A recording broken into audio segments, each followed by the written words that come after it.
Chapter 16. On Creditors and Debtors. What is money? Rustodian acquitted of his debt to the Ark. Naranda. One day as the seven and the master were returning from the Eyrie to the Ark, they saw Shamadan at the gate waving a piece of paper at a man prostrated at his feet, and heard him saying in an angry voice, "Your delinquency exhausts my patience. I can be lenient no longer. Pay now or rot in prison." The man was recognized as Rustodian, one of the many tenants of the Ark, who was indebted to the Ark for a certain sum of money.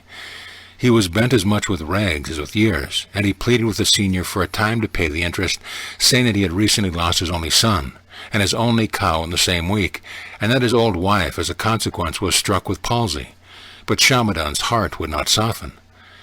The master walked towards Rustodian, and taking him gently by his arm, he said, "Merdad, arise, my Rustodian. You too are an image of God, and God's image must not be made to bow before any shadow." Then turning to Shamadan, "Show me the bill of indebtedness." Naranda, Shamadan, so furious but a moment before, became to the amazement of all more docile than a lamb, and meekly handed to the master the paper in his hand, which paper the master took and scrutinized for long with Shamadan, bluntly looking on, and saying nothing as if in a spell.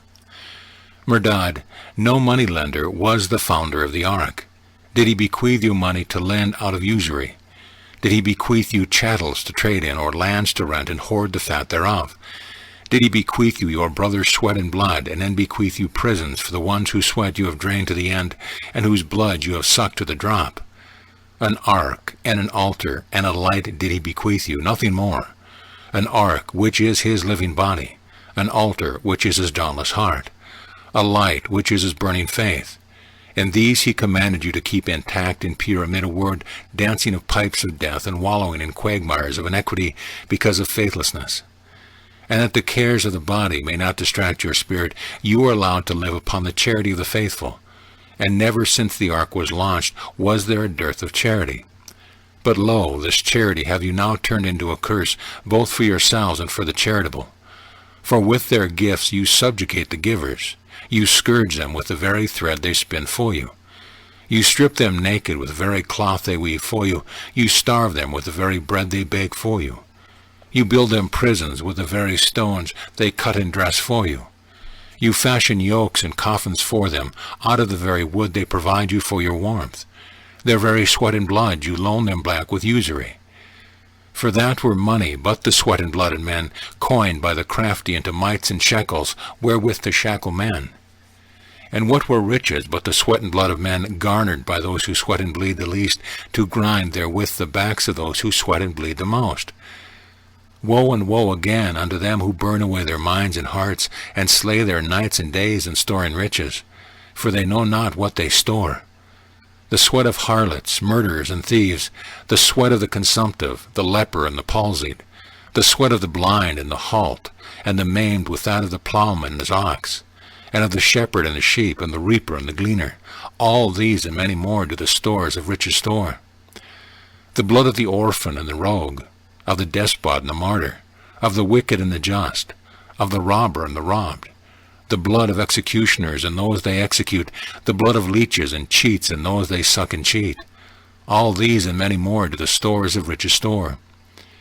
Aye, woe and woe again to those whose riches and shoes stock in trade is the sweat and blood of man. For sweat and blood will in the end exact their price, and terrible shall be the price, and fearful the exacting. To lend, and lend with interest, that is indeed ingratitude too brazen to condone. For what have you to lend? Is not your very life a gift? Were God to charge you interest for the least of his gifts unto you, wherewith would you pay? Is not this world a common treasury, wherein each man, each thing, deposit all they have for the maintenance of all? Does the lark lend you its song, and the spring its sparkling water? Does the oak loan its shade, and the palm its honeyed dates? Does the sheep give you his wool, and the cow her milk for interest? Do the clouds sell you their rain, and the sun his warmth and light? What would be your life without these things and myriad other things? And who of you can tell which man, which thing have deposited the most, and which the least in the treasury of the world? Can you, Shamadan, calculate Rustodian's contribution to the treasury of the Ark? Yet would you lend him back his very contribution, perhaps but a trifling part thereof, and charge him interest to boot? Yet would you send him to prison and leave him there to rot? What interest do you demand of Rustodian?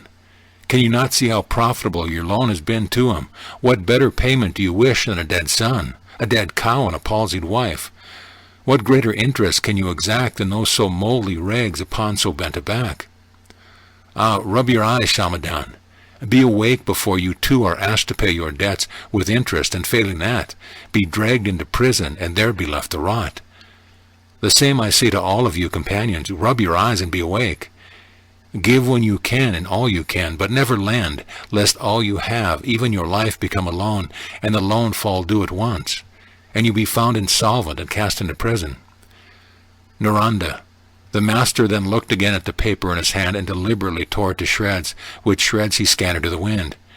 Then turning to Himbal, who was the keeper of the treasury, he said to him, Merdad, give Rustodian wherewith to buy the cows and care for his wife and himself to the end of their days. And you, Rustodian, go in peace.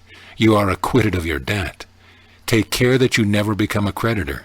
For the debt of him who lends is greater and heavier by far than the debt of him who borrows. End of chapter.